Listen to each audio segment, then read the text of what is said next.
Hello writers, come write with me. My name is Mykela Greenwood. I create worlds for mind adventures. Welcome to my channel, Write with Mykela. Don't forget to like and subscribe and hit the bell so you can go on this journey with me. Today is Tuesday. Excuse me. And today we're going to add to your cave. The first time we wrote about your cave was season 1, episode 25. And then again in season 2, episode 15. We kind of waited a long time between the first two. The last time we added to this blossoming story was in season 2, episode 25. And we had switched scenes to the people looking for us or missing our character.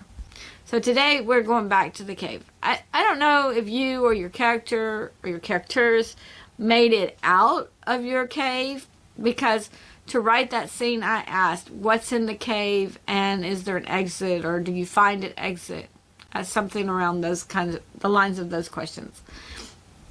My character, Zolira, did not find an exit, but she knows that some large creature lives in the cave. In my story, I'm going to explore more of the cave to see what else Zolira can find. For your writing prompt, I want you to either explore more of the scary cave if you or your character didn't make it out and you're still there, so explore the cave. If you or your character did make it out, then did you exit in a place you recognize? Like, did you exit the same place you entered? Did you exit someplace further down but you could still kind of, okay, yeah, I know where I am? Or do you not recognize that area at all? Did you leave the cave unscathed? Can you get back to the people searching for you? So those are some questions that if you already exited the cave, then you can explore those questions instead. This story is just unfolding for us. And some writers write like this. Some writers write out the plot first, like our short plot that we have, or we've had 2 now. Some write out a detailed outline. This is going to happen, this is going to happen. So they just have to write out each little scene, but they know exactly what's going to happen after each thing. Basically, what I'm trying to tell you is there are different ways for a story to emerge.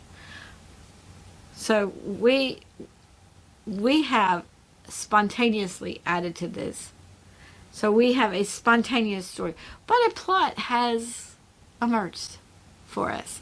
For my story, I have the antagonist is the antagonist is capturing people and experimenting on them and on animals.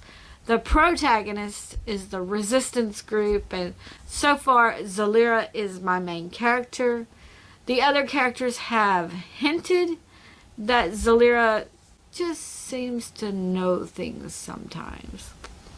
Also, what the reader doesn't yet know is that the robot that Zolira deactivated had an internal timer for how long he could be off.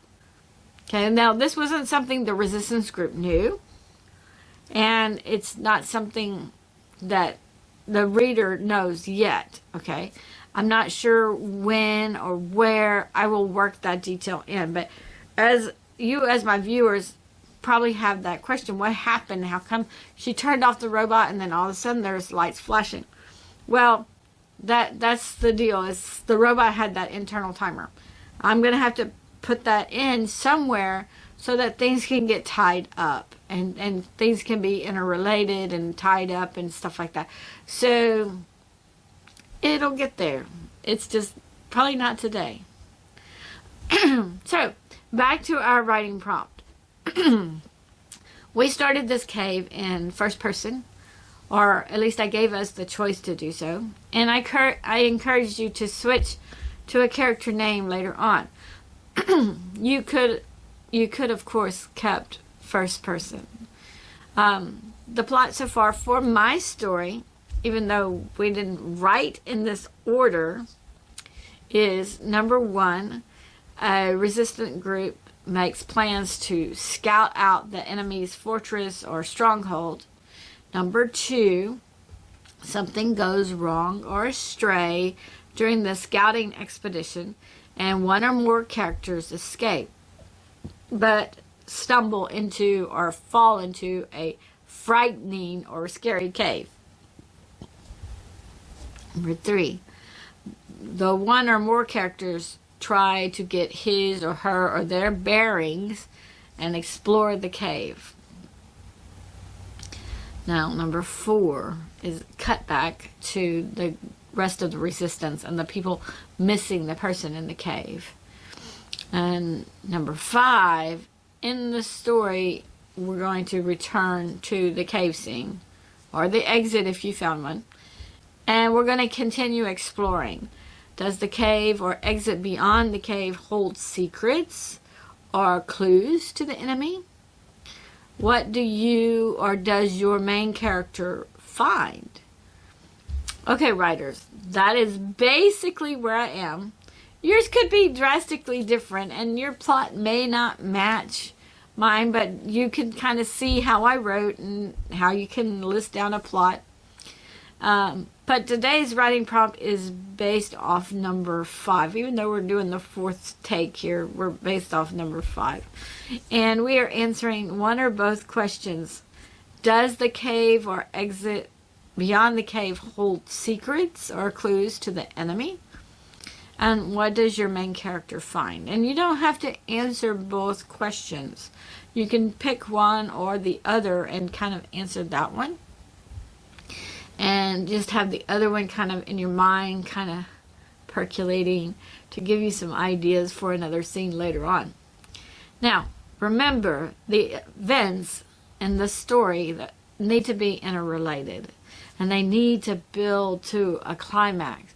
So, although we're not editing this story, we want to keep those things in mind. So, pause the video and write.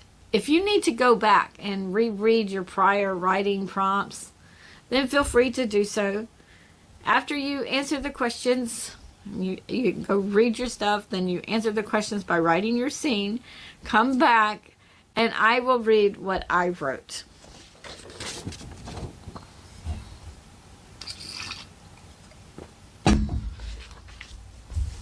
Welcome back, writers. Now let's read what I wrote. Zalira finally felt the pain in her chest lessen, and she was able to slow her breathing. Her heart still pounded in her chest. The stopwatch had a dim light, so she took it out and shined it around the tunnel she had entered. The floor looked fairly clear in the dim light, so she cautiously made her way down the tunnel. As she walked slowly and quietly down the tunnel, she glanced over her shoulder several times as she listened for any sound.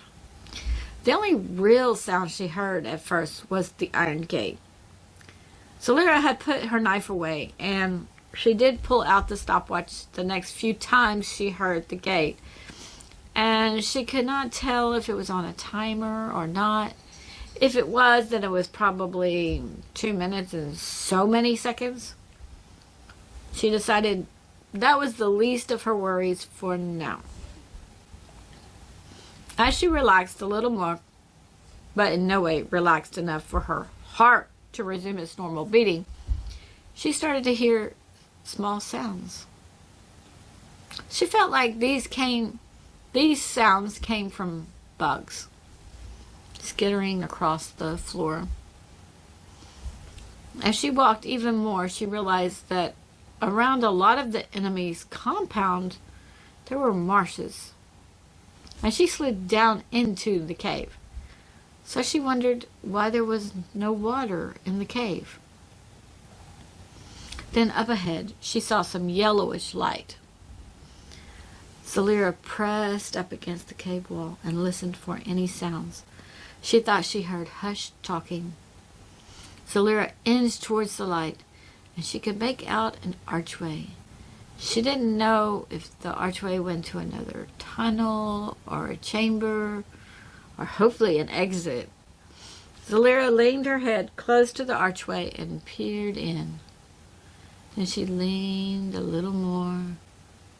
She saw something like 2 very short gnomes or whatever it was look straight at her. And then she didn't see the 2 gnomes. She saw 2 children one boy and one girl. "Please help us," said the girl. "We are scared." "We are looking for an exit," said the boy. So Lyra shook her head to herself. Did she imagine the gnomes? Gnomes were imaginary creatures, and they didn't exist, at least not to her knowledge. Had her fear escalated so high that she was hallucinating? Very calmly, Zalira said, "I have not found an exit. I only found an entrance." "What did you do to make them push you down here?" asked the girl. But the boy was trying to shush her. Zalira didn't want to jump to conclusions that them meant her enemies, but if it did, then they definitely knew about this cave and probably the creature within. "We did nothing wrong," stated the boy defensively. Zalira was not sure how she should respond. Should she agree that she was sure they did nothing wrong? Or should she throw out some philosophy like wrong was only from a certain perspective? She didn't know, and she watched the children carefully. On one hand, she scolded herself, "They're just children. What are you afraid of?" On the other hand, her heartbeat had once again increased, and the pain in her chest returned. She thought, "I know I saw something, but what? I can't assume innocence with my body reacting this way to them." Zalira noticed that the children were eyeing her as if calculating something. "What have you found in here?" asked Zalira.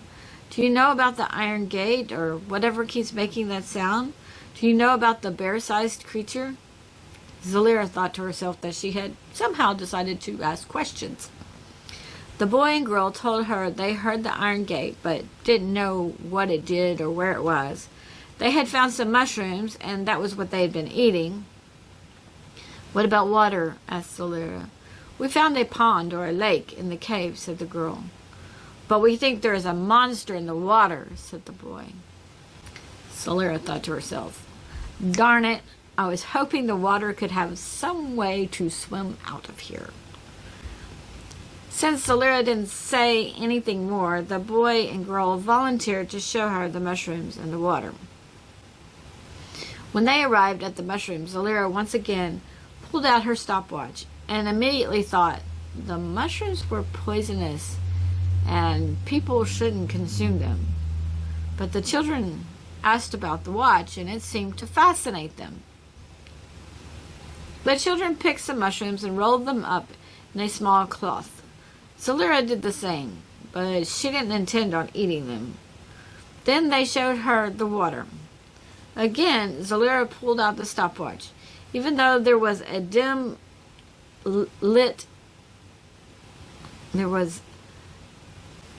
light emitting from somewhere, the water looked fairly clear, and the air smelled like clean water. Then across the pond, or cavern lake, something seemed to jump up and dive back down in the water. The children jumped back in fright. Zalira had a canteen, but she wanted to see what would happen if she cupped her hands at the edge of the pond and took a drink. She kept her eyes out across the pond. As she dipped her hands in, the creature in the water leapt up again, and this time it fell on its side and made a big splash. Zalira had jumped up and back, but she still had several drops of water cupped in her hands. She leaned down and sipped it. The water tasted good. The next thing she knew, the little girl was saying, "Help! Help! My brother fell in the pond! He can't swim!" Zalira looked over her shoulder. She didn't know where they were in the cave, or if the other creature could hear the noise they were making. She lay down on the floor and reached her arm out to the boy, who was struggling to swim. She wasn't sure how he ended up in the water, and she wasn't sure she wanted to dive in. The boy gripped her hand, and she pulled him to shore. Suddenly, she felt like something was pulling her in the water. She went in head first, and she automatically did a somersault in the water. She treaded water for a few minutes as she looked around for the creature. She didn't see the creature, so she turned to the shore where she saw both of the children standing. Then she tried to pull herself up on the ledge, and that was when she noticed that there was no wall below the ledge. She had nothing to put her feet against to help boost herself up. Zalira looked at the children and knew they were too small to help her. Then she saw a flash. As if for half a second their faces changed to that of gnomes and then back. Zalira told herself she was hallucinating and to think of how to get out of the water. The next thing she knew, she felt pushed up from underneath herself and she flipped onto the bank. She rolled onto her stomach to look at the creature, and she saw water spray up from a blowhole. Zalira wondered if the creature was a whale or a dolphin. Whatever it was, it had helped her. The children ran to her and asked if she were all right, and thanked her for saving the boy. Zalira still wasn't sure what to make of the children. Were they testing her loyalty? She didn't know.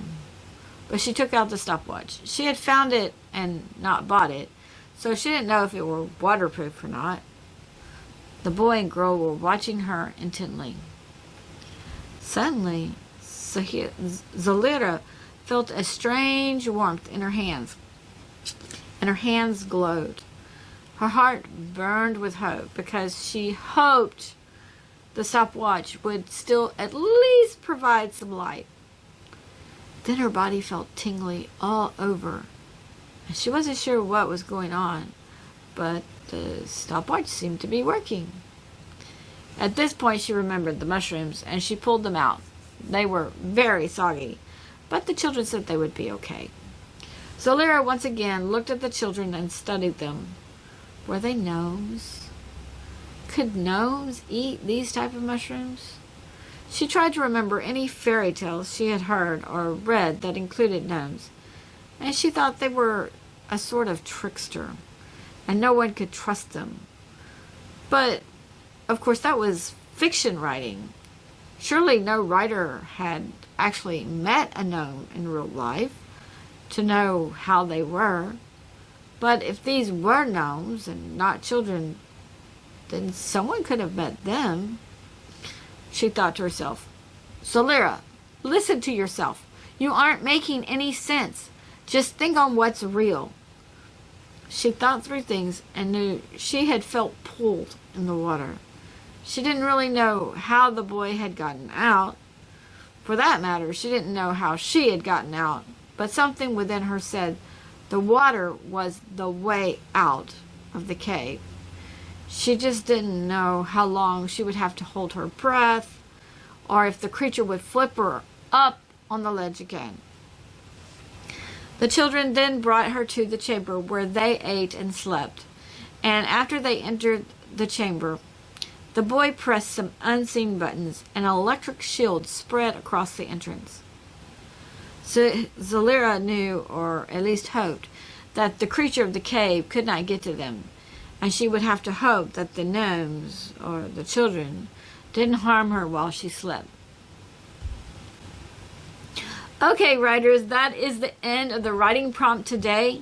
Quite a lot happened, but it wasn't the same intensity as when Zalira first entered the cave.